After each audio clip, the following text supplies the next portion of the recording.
إن الحمد لله نحمده ونستعينه ونستغفره ونعوذ بالله من شرور أنفسنا ومن سيئات أعمالنا من يهده الله فلا مضل له ومن يضلل فلا هادي له أشهد أن لا إله إلا الله وحده لا شريك له وأن محمدا عبده ورسوله اللهم صل وسلم على حبيبنا المصطفى محمد بن عبد الله الأمين صلى الله عليه وسلم وعلى آله وأصحابه الطيبين والطاهرين ومن سن بسنته إلى يوم الدين يقول الله تبارك وتعالى يا أيها الذين آمنوا اتقوا الله حق تقاته ولا تموتن إلا وأنتم مسلمون يا أيها الناس اتقوا ربكم الذي خلقكم من نفس واحدة وخلق منها زوجها وبث منهما رجالا كثيرا ونساء واتقوا الله الذي تساءلون به والأرحام إن الله كان عليكم رقيبا أما بعد Ma'asyiral muslimin, sidang Jumat yang dirahmati dan dimuliakan oleh Allah Subhanahu wa taala. Bersyukur kepada Allah taala di siang yang berbahagia ini kita kembali dimudahkan langkah kedua kaki kita untuk menjalankan menuju tempat yang paling dimuliakan oleh Allah di muka bumi, yakni rumah Allah, untuk sama-sama mewujudkan bentuk ubudiyah kita dalam kehidupan kita sebagai seorang hamba kepada Rabb kita, yakni menjalankan salat Jumat berjamaah. Semoga Allah menerima ibadah kita dan Allah membimbing kita hingga akhir hayat kita dan kita semuanya insyaallah diwafatkan dalam kondisi husnul khatimah. Amin ya rabbal alamin. Salawat serta salam tidak lupa kita haturkan kepada junjungan Nabi besar Muhammadin sallallahu alaihi wasallam, kepada seluruh ahli keluarganya, para sahabat-sahabatnya dan orang-orang memperjuangkan agama, syariatnya, sunnahnya hingga akhir masa. Semoga kita termasuk orang-orang di dalamnya. Amin ya rabbal alamin.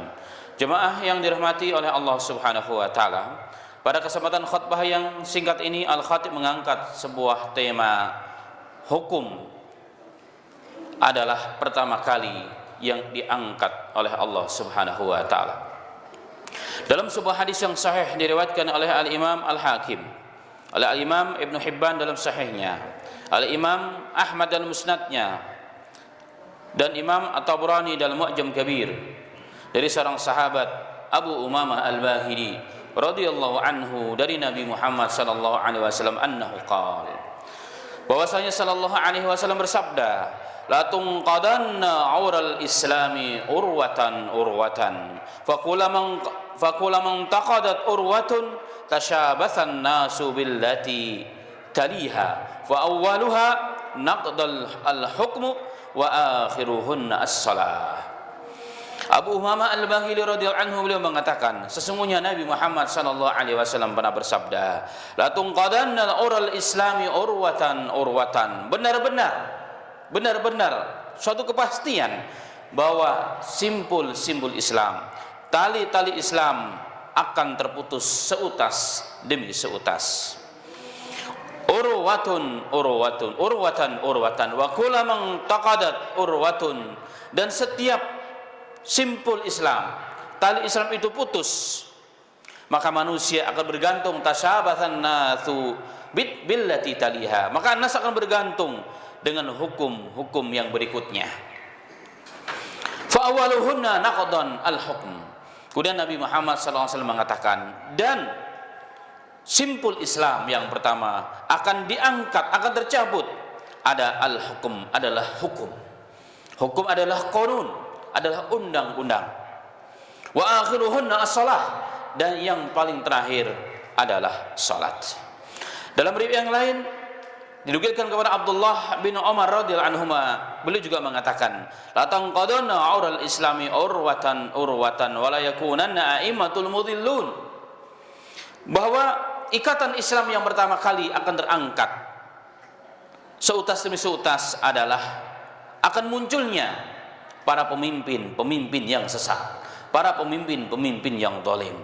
Dalam riwayat yang lain yang diriwayatkan oleh Abdullah bin Mas'ud, diriwayatkan, awalu ma tafqaduna min dinikum al-amanah wa akhiru ma tafqaduna as-salah.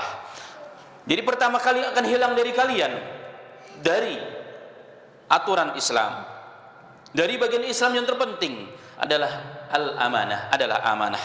Dan yang terakhir adalah salat.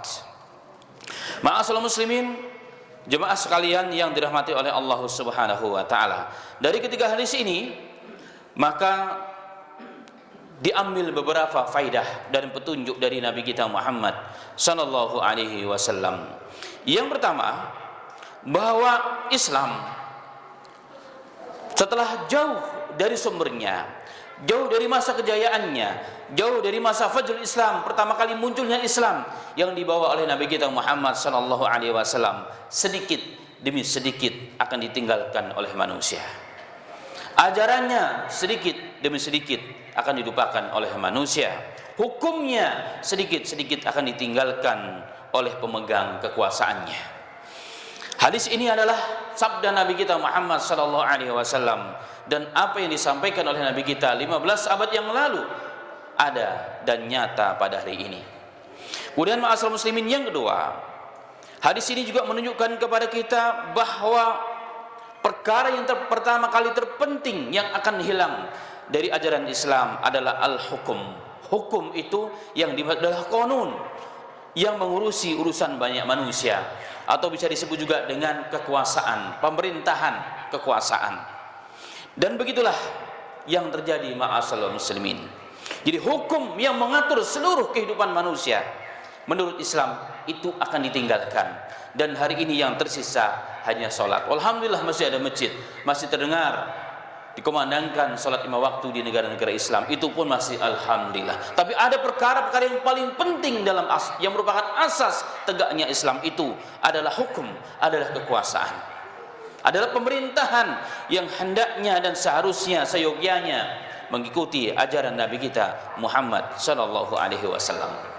Kemudian yang ketiga, ma'asyiral muslimin, dari hadis ini dan juga hadis-hadis yang lain menunjukkan kepada kita bahwa hukum dalam Islam, kekuasaan dalam Islam, atau mungkin bisa disebut hari ini dengan bahasa asyasah, politik, merupakan bagian terpenting dari Islam, dan itu tidak bisa dipungkiri. Karena kebijaksanaan suatu perkara, bahkan terkait dengan urusan ibadah kita, semua tidak terlupakan dari kebijaksanaan politik sebuah negara. Dan ternyata politik Islam itulah yang pertama kali tercabut dari muka bumi ini. Kapan? Dengan runtuhnya kekuasaan yang telah meninggalkan kita. Di mana di zaman itu semua aturan harus sesuai dengan aturan agama, sesuai dengan aturan Islam, sesuai dengan aturan yang dibawa oleh Nabi kita Muhammad sallallahu alaihi wasallam, sehingga terasalah makna daripada rahmatan lil alamin. Jika sisi siasat ini tidak dikuasai orang Islam, maka sudah dipastikan makna rahmatan lil alamin tidak akan pernah wujud secara sempurna di muka bumi ini. Ma'asyiral muslimin rahimani wa rahimakumullah. Kemudian yang terakhir adalah salat. Itulah yang akan hilang dari kalangan kaum muslimin. Maka salat itu hari ini merupakan batas terakhir. Salat, tegaknya salat hari ini merupakan batas terakhir bagi orang-orang Islam. Jika sholat pun sudah ditinggalkan ma'asyiral muslimin, maka sudah tidak ada lagi bagian dalam Islam. Dalam riwayat Al-Muwatta, Al-Imam Malik rahimahullah ta'ala meriwayatkan satu riwayat kepada Abdullah bin Umar radhiyallahu anhu. Beliau mengatakan bahwa Umar bin Khattab radhiyallahu anhu ketika beliau menjadi khalifah menggantikan sebelumnya Abu Bakar As-Siddiq radhiyallahu anhu, beliau menulis surat ila ummalihim, kataba ila ummalihim, menulis surat kepada para bawahan-bawahannya, gubernur-gubernur di beberapa daerah Islam, di Irak, di Mesir, dan di seluruh negara-negara yang dikuasai oleh Islam. Isinya adalah apa? Beliau mengatakan, inna ahamu amri indana as-shalah, sesungguhnya amalan yang paling penting bagi kami adalah salat. Inna ahamma amrikum indi as-shalah, sesungguhnya amalan yang pertama kali menjadi tolak ukur bagi aku pada diri kalian adalah salat. Jadi zaman dahulu, zaman Umar bin Khattab, kalau ada seorang pemimpin, seorang gubernur, dia melalaikan salat, maka akan dipanggil dan akan dicopot dari jabatannya. Ma'asyiral muslimin, hari ini kalau ada seorang pemimpin yang mau hadir dalam salat, sudah kita puji luar biasa. Apalagi sampai memimpin sholat, apalagi sampai memimpin khutbah Jumat dan khutbah Id, sudah kita sanjung setinggi langit. Padahal zaman dahulu merupakan standar, itu sudah kewajiban. Jadi harusnya mereka memang memimpin umat dan rakyatnya untuk pergi ke masjid untuk menyembah Allah Subhanahu wa taala. Dan zaman dahulu jika ada seorang pemimpin yang tidak menjaga salat, maka langsung dicopot oleh Umar bin Khattab radhiyallahu anhu. Apalagi jika sampai membunuh orang lain, apalagi jika merampok hak orang lain, sudah pasti bukan hanya dicopot ma'asal muslim, pasti akan dikisos. Jika membunuh akan dibunuh. Itulah aturan Islam. Kemudian beliau mengatakan, faman hafadha wa hafidha 'alaiha hafadha dinahu. Barang siapa yang menjaga salat, maka sesungguhnya dia telah menjaga agama. Jadi orang itu dilihat dari salatnya. Orang itu dilihat aman atau tidak dimulai dulu dari salatnya. Komitmen enggak dia dengan salatnya. Kenapa? Salat adalah perintah Tuhan, perintah Sang Pencipta langit dan bumi ini, menciptakan kita, yang memberikan hidup dan mati dan rezeki kita. Itu jika tidak dijaga, apalagi jika itu datang perintahnya dari makhluk sesama manusia, sudah pasti tidak akan dijaga. Tapi barang siapa menjaganya, pasti yang lain pun akan dijaga.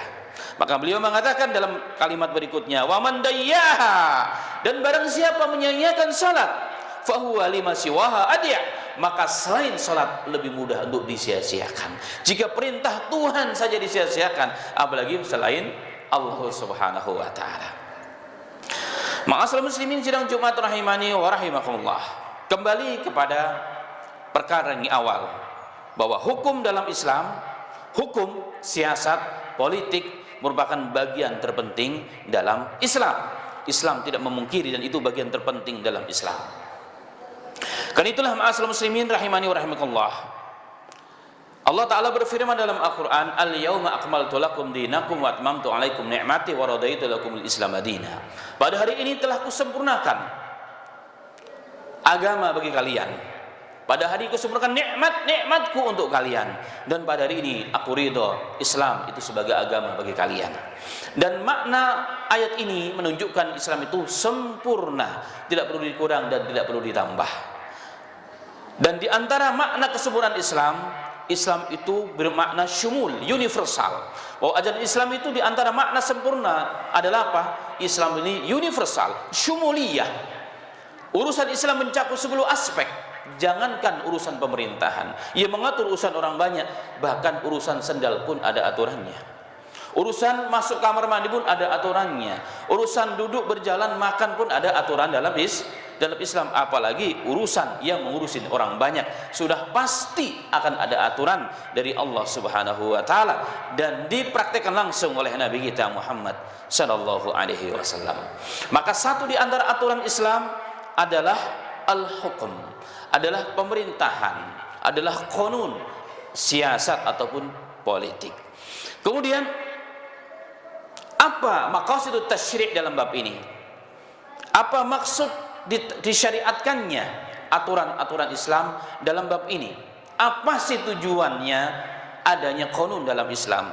Apa sih maksudnya Allah memerintahkan kita akan menjalankan yang terkait dengan urusan banyak, dalam arti pemerintahan itu harusnya dengan urusan agama? Apa sih yang diinginkan oleh Allah Subhanahu wa taala? Dan apa sih tujuan kekuasaan itu?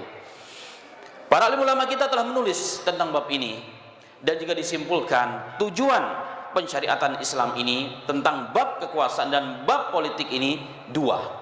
Yang pertama adalah hirasatuddin, menjaga agama, dan meliputi hifdzuddin wa tanfidah. Dalam bab ini menjaga agama maksudnya adalah dengan kekuasaan yang ada, agama itu harus dijaga. Dijaga dari apa? Dijaga dari tidak tegaknya agama. Maka dalam dunia Islam dikenal dengan tim hizbah. Hizbah itu diterjemahkan hari ini, harusnya pemerintah itu membuat tim. Mungkin hari ini bentuknya di Indonesia Satpol PP, polisi, itulah bagian sesungguhnya sesuai dengan aturan agama kita. Kenapa? Dengan mereka akan mengatur ketertiban kedamaian masyarakat. Tetapi bukan hanya yang hal-hal terkait dengan urusan duniawiyah, lebih dari itu, termasuk urusan sholat, termasuk urusan agama. Harusnya ada tim, setiap azan dikumandangkan, ada pasukan khusus yang berjalan dari rumah ke rumah, dari komplek ke komplek, dari jalan ke jalan, mencari laki-laki yang sudah dewasa yang tidak ke masjid. Lalu ditanya mereka, kenapa Anda tidak ke masjid? Harus cari-cari jalan dari lorong ke lorong, mencari orang-orang, melihat orang-orang kaum Hawa yang tidak menutup aurat dengan benar. Ini bagian dari tanfiduddin wa hifdzuddin, menjaga agama dan menjalankan agama. Dan itulah ma'asal muslimin rahimani wa rahimakumullah, para ulama mengatakan jika dari pemerintah yang sah tidak membuat tim ini, maka boleh mutatawwu. Jadi boleh secara swasta. Maka FPI sesungguhnya dari sudut pandang ini bagian dari ini. Tim yang mengajak manusia kepada kebaikan dan mencegah dari kemungkaran asal dijalankan dengan aturan yang benar. Itu yang pertama. Kemudian yang kedua adalah siyasatud dunya biddin. Tujuan disyariatkannya aturan agama, aturan Allah dan Rasulnya dalam kekuasaan adalah apa? Untuk mensiasati dunia dengan agama. Artinya dunia harus ada, tetapi diatur tolak ukurnya, timbangannya, mizannya, standarnya adalah agama. Dan di antara makna ini ulama mengatakan adalah iqamatul amani wal adl, menyebarkan, menegakkan rasa aman pada penduduk suatu negeri dan juga rasa keadilan. Dan rasa keadilan itu akan menumbuhkan rasa aman pada anak-anak bangsa. Tidak akan pernah mungkin wujud rasa aman itu ma'asal muslimin jika tidak ada keadilan. Dan salah satu bentuk keadilan adalah apa? Al-musawatu fil hukum, kesamaan derajat di hadapan hukum. Hukum itu harus sama, tajam ke atas, tajam ke bawah. Tidak boleh tajam ke bawah, tapi tumbul ke atas. Siapapun pelaku maksiat dan dosa harus dihukum sesuai dengan aturan yang berlaku. Itulah di antara salah satu aturan Islam yang dibawa oleh Nabi kita Muhammad sallallahu alaihi wasallam.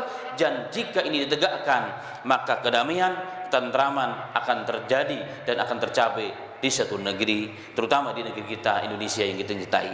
Demikian, semoga bermanfaat.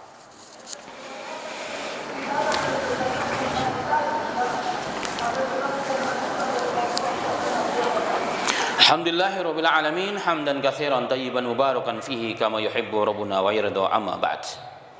Ma'asal muslimin rahimani wa rahimakumullah. Di antara khususiatul Islam, keistimewaan ajaran Islam, Islam membawa ajaran yang tadi disebutkan pada khutbah yang pertama, al-musawatu fil hukum atau amamul hukum, kesamaan derajat di hadapan hukum. Manusia itu sama di hadapan hukum.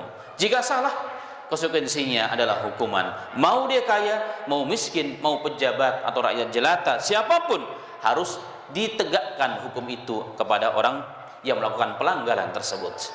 Hal ini telah terjadi di zaman Nabi kita Muhammad sallallahu alaihi wasallam. Dalam riwayat Bukhari, hadis sahih diriwayatkan dari Aisyah radhiyallahu anha, anna Quraisyan ahammahum sa'nul mar'ati al-mahzumiyati allati saraqat. Orang-orang Quraisy, yakni para perempuan-perempuan Quraisy secara khusus, mereka punya teman wanita yang sangat mulia dari Bani Makhzumiyah, wanita dari Bani Makhzumiyah. Kasusnya adalah orang ini mencuri. Orang ini mencuri. Dalam riwayat, orang ini pernah meminjam perhiasan kepada seseorang, dipakai, setelah mau diminta nggak mau mengembalikan. Sehingga sampailah hal ini beritanya kepada Nabi Muhammad SAW, maka telah diputuskan oleh Rasulullah ditangkap dan dipotong tangannya. Karena mencuri pada kadar tertentu atau merampok, itu dipotong tangan. Tangan. Maka para wanita-wanita Quraisy, terutama orang-orang yang dekat, termasuk ummahatul mukminin, istri-istrinya Rasulullah SAW, merasa kasihan dan sedih. Ini wanita yang mulia sebenarnya, yang baik sebenarnya. Tapi terpaksa harus ditegakkan iqamatul had, ditegakkan hukum potong tangan kepada orang tersebut. Bagaimana? Apa yang kita harus lakukan? Kita harus bantu orang ini. Maka mereka bermusyawarah dan sepakat harus ada yang berbicara kepada Nabi Muhammad SAW dalam arti minta syafaat agar dicabut hukuman tuntutan tersebut. Maka mereka mengatakan, siapa yang berani berbicara tentang hal ini kepada Nabi Muhammad SAW? Karena Rasulullah, jika ada aturan agama dilanggar, maka beliau akan marah. Jika dirinya yang dihina, dikritik, beliau akan diam. Tapi jika agamanya yang dilanggar sampai kepada beliau, maka beliau tidak akan pandang bulu, pasti akan ditegakkan hukum tersebut kepada siapapun, termasuk para wanita yang mulia tersebut. Sehingga mereka sepakat, kalau begitu kita cari orang yang paling dekat dengan Rasulullah. Siapa? Maka mereka bersepakat Usamah. Usamah bin Zaid adalah anak kesayangannya Rasul sallallahu alaihi wasallam. Dan memang orang yang sangat cerdas dan hebat. Makanya beliau memberikan amanah di akhir hayatnya Rasul. 17 tahun ini Usamah sudah memimpin pasukan yang begitu besar, yang di dalamnya para sahabat kibar, ada Abu Bakar, ada Umar. Kemana? Menuju Romawi untuk perang dengan orang Romawi dalam umur 17 tahun. Jadi memang luar biasa. Inilah Usamah bin Zaid radhiyallahu anhu. Beliau diminta oleh wanita, oleh ummahatul mukminin untuk berbicara kepada Nabi Muhammad sallallahu alaihi wasallam, yang intinya adalah agar mencabut kembali tuntutan atau penegakan hukum kepada wanita Makhzumiyah tersebut. Mendengar hal tersebut, Nabi Muhammad sallallahu alaihi wasallam mengatakan, "Atashfa'u fi haddi min hududillah ya Usamah?" Wahai Usamah, kau ingin mencabut, mendorong aku agar mencabut sesuatu yang telah diputuskan oleh Allah Subhanahu wa taala, jadi potong tangan. Ini tidak mungkin wahai Usamah. Ini tidak mungkin wahai Usamah.